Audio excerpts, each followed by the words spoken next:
Welcome everyone. I'm Alinafe mtitimila, and I will take you through the first phase of product design, which is called understand the customer.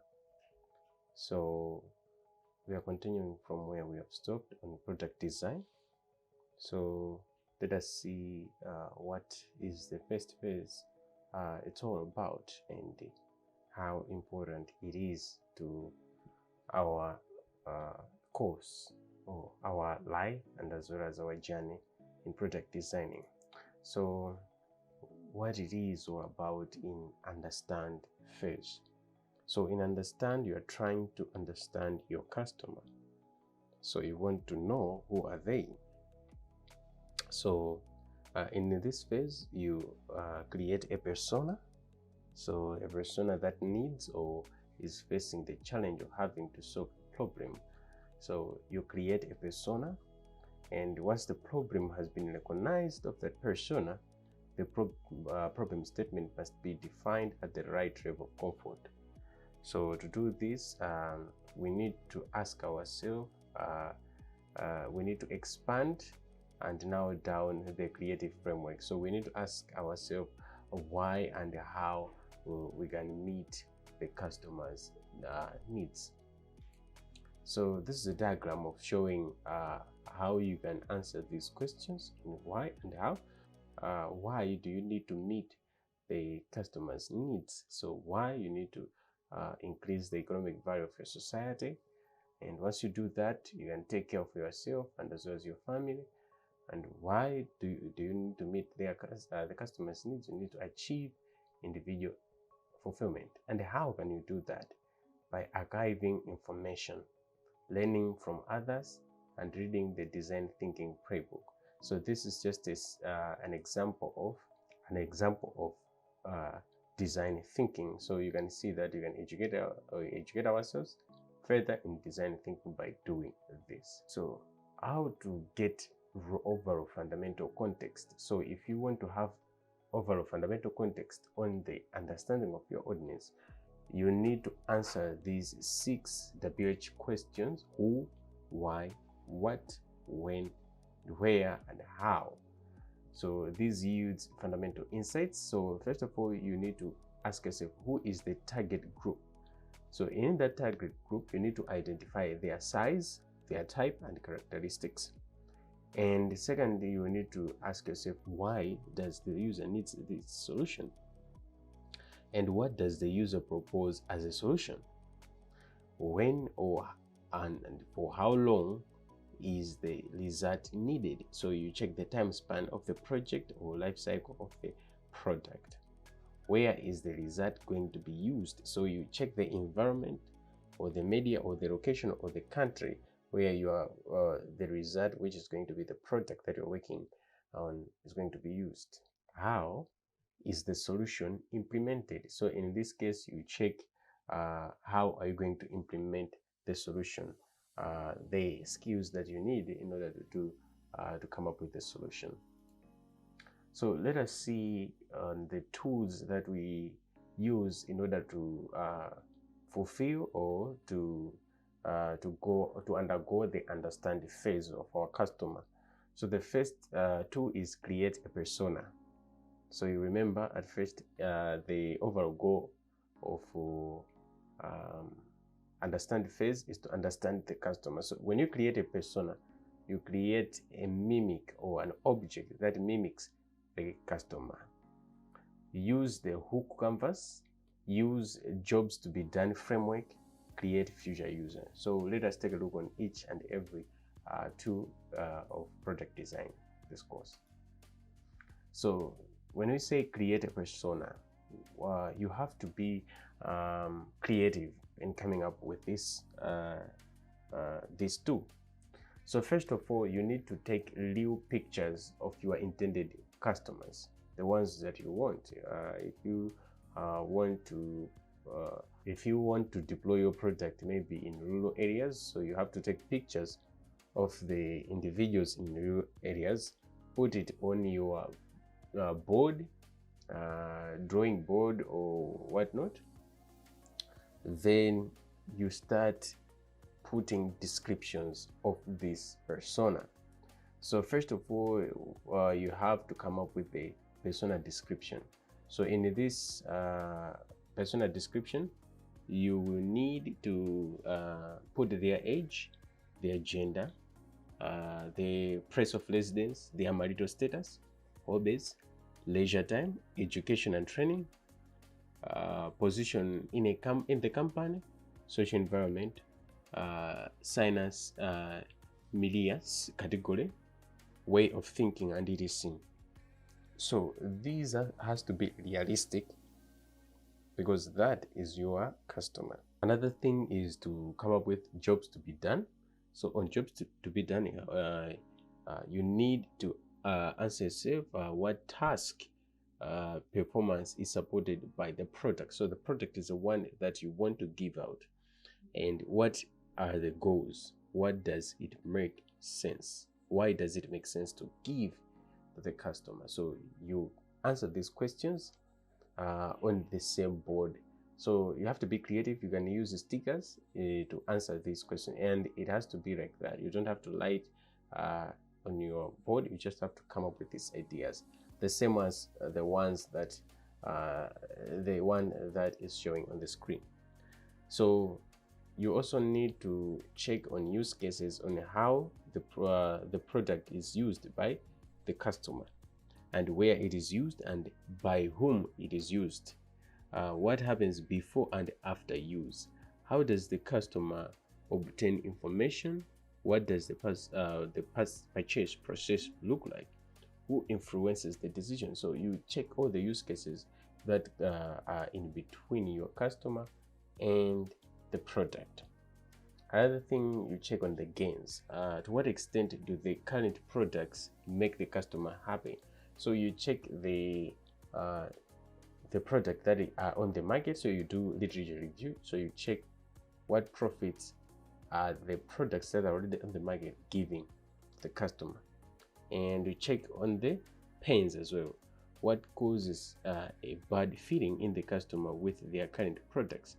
What are the worries of the user? So you check the current products, and any problem that are facing with the current product, you recorded them in this section. So you are trying to create a person. So we call it a persona that mimics a real life person. So you answer these questions so that you should know your customer. So there are challenges to a persona. The biggest challenge we call the persona twins.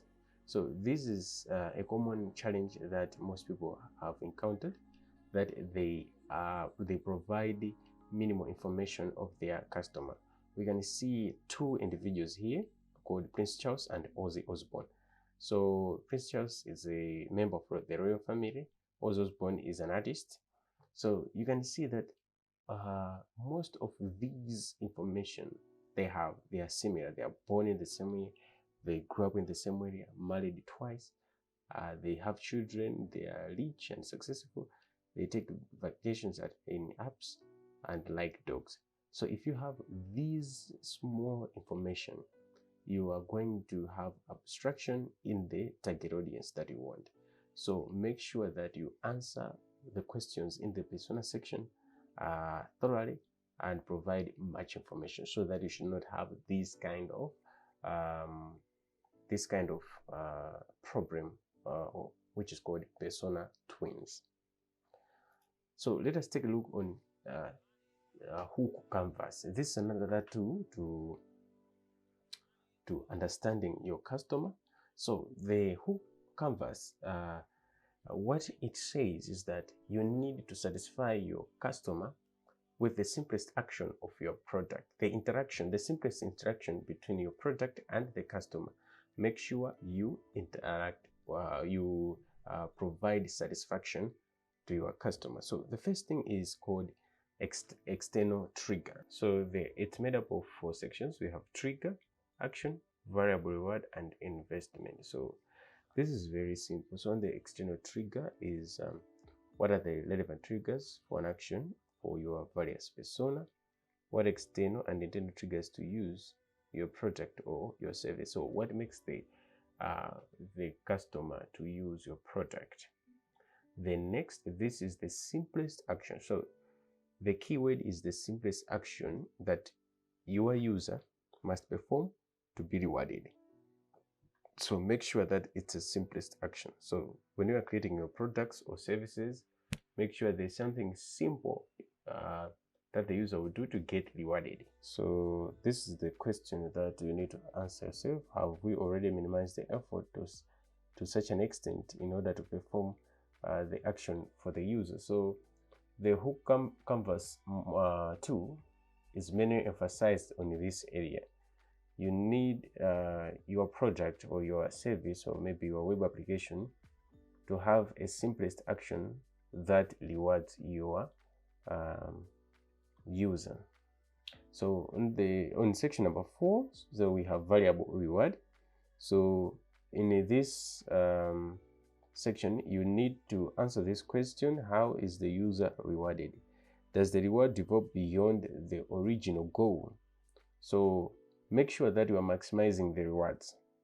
Is there any reward for the community and the potential user? So I'll give an example on websites that have ads, but they say that they are providing movies. So if a user is having much trouble in order to download that movie, the possibilities are that they will not use that website again, because you are toughening the action that the user is taking in order to receive a reward. So make sure when you are creating your products, you are minimizing the action and maximizing the reward. As you answer this question, does the reward develop beyond the original goal? So you make sure you are maximizing your reward. So on the section number 5, in investment, so how does our persona release the next action? Investment of knowledge or development of preference for a specific action? What possibilities are there to close the loop in a better way? So in an investment, this is the knowledge that you have placed in your persona or in your user. This investment is the knowledge that you have impacted. So you can create a certain obsession, not necessarily obsession, but you can create a habit or an attraction to your product by the user. So if they get to know how to handle that website or a product, chances are that they will come again. So in order to come again, they need to have internal trigger. So on internal trigger, what does the user want? How can we make him more effective? So you are trying to build something in the user and a certain habit. So you also answer yourself, what existing triggers for an action are generally valid? How can we replicate the actions for the user? So you are trying to improve. You are trying to lure the user again to your product. So this is the hook principle. So you make sure that your product is very good. It's rewarding the user with simple tasks. So another tool is the jobs to be done framework. So jobs to be done framework depends on the what's the purpose of the product that you are creating. So it answers 3 things: when, I want to, so I can. So in this section, we will take examples of Adobe Photoshop and Instagram.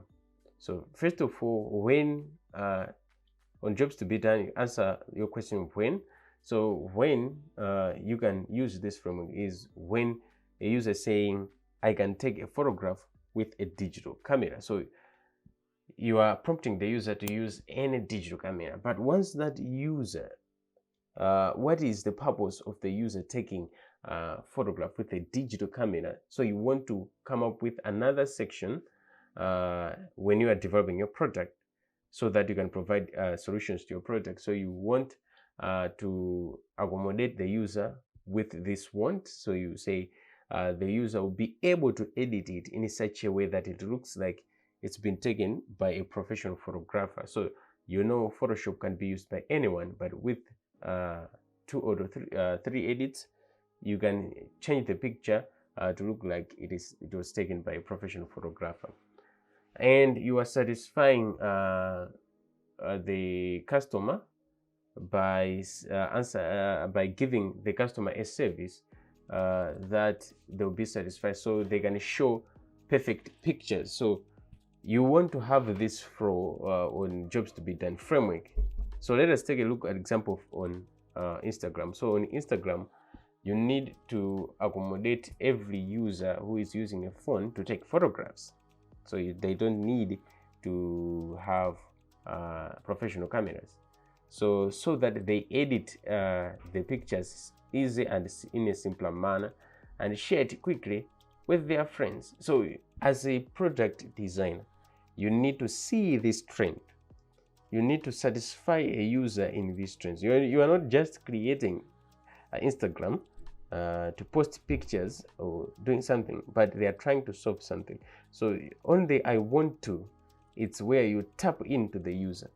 So you want to make sure you are providing a solution that they can take the photographs with their phones and edit it in a simpler manner, share it with your friends. So that's how jobs to be done they look like. So let us go to create future user. So on creating future user, what you're trying to do is to you are trying to combat a certain trend that most products, they cannot be deployed in the same year or in the same month. They take time. So the persona that you are creating now might not be the persona that will be there in the next 6 months or next 6 years. So you are making sure that you have a certain model that is able to check and future-proof your product. So on create future user, what we're trying to do is to create a solution that will be used by the future user when the product has been released.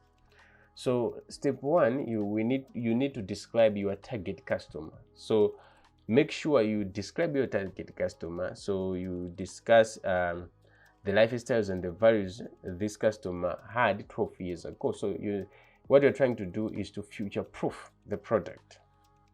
So you are future-proofing the product because you know that after 12 years, you are going to deploy the product on the market. So that's why you are checking the customer lifestyle that he had 12 years ago and the decisions he made then. And how has all they changed over the course of time. So you check the life changes, you check marital status. So the customer was married at 28, has got MBA degree, 2 daughters are born, spent 2 years in London. So you can see that the customer is, you are checking the customer in 2006. So the name of the customer is Stefan. Then on the basis of this generation research, we describe our future user who exists today. So the future user who exists today is 22 years old. So you understand that this future user will be 30 years by the time your product is released. It will be 34 years by the time your product is released. So what you do is to ask a 34-year-old Stefan now and check the decision, the lifestyle they were leading 12 years ago. Once you check their life and you understand the decisions they had to make during the course of 12 years up to 34 years, then you take another persona, Lucas, and you compare on step number 4, you compare their lifestyle of Lucas 22 and Stefan 22 and see the similarities and how Stefan has been making decisions. Then that will help you to create a good persona, which is called a future user. So you extrapolate our future user target. Our future user is the same age as our current target customer. So you make sure that you compare their decisions in order to create a future user persona, and you can tailor-made their products like now. So how can we build a persona? So this is simple.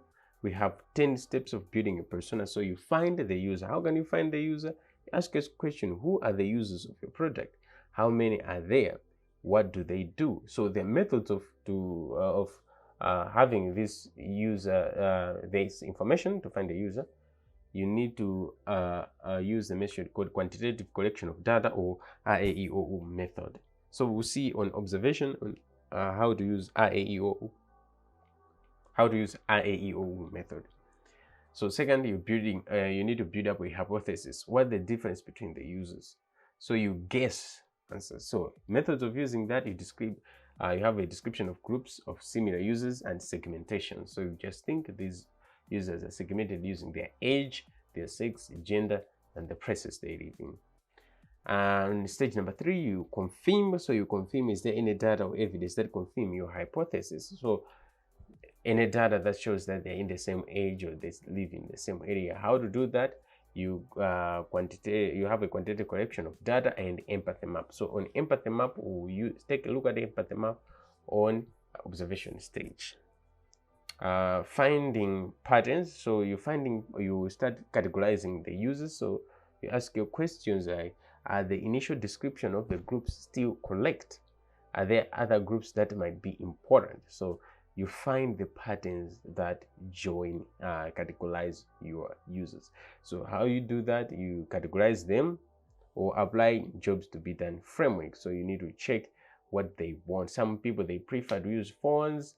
Some, they prefer to use cameras as example of jobs to be done.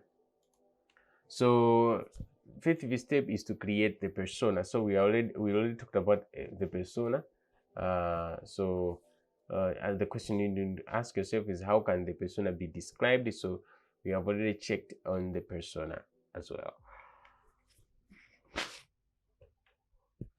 Number 6, you define the situation. So the situations can arrive with the questions on what use cases does the persona have? What is the situation? So you check the use cases of your product with the persona and in what situation they will use your product. So methods of doing this, you start searching for situation and needs, user profile canvas, and the customer profile, customer journey. So on profile canvas, we already talked about this. On persona canvas, so you check on the situations they will use your product. Step number 7, you validate. So do you know such person? So you interview people who know that persona, reading and commenting on the persona. So you have a little bit of data collection and dissemination of knowledge. So in order to do this, ask yourself a question: how can we present the personas and share them with other teams and enterprise stakeholders? So you do this by posters or meetings or emails and campaigns or events, videos and photos as well. So step number 9, you create a scenario. So in a scenario, in a given situation, with a given objective, what happens when the persona uses the technology? So you create a scenario where they will use your project. So that's how it's done. So you have to create it and you use how they will use that project. So the methods of creating a scenario, the first one is you have a narrative scenario. So you can do storytelling or description of situations, stories in order to create a scenario. Remember, you don't have the persona yet. So these are not physical people that you play around with. These are personas that you create. So you are understanding the target audience of your product. So on the last step, step number 10, you have continuous further development. So in this section, you're trying to find new information of your target customer. Does the persona have to be newly described? So you try to find new information on the persona. So how can you do this? By using usability test or continuous revision of the persona. So you are trying to repeat the same process again. So thank you very much and see you next week.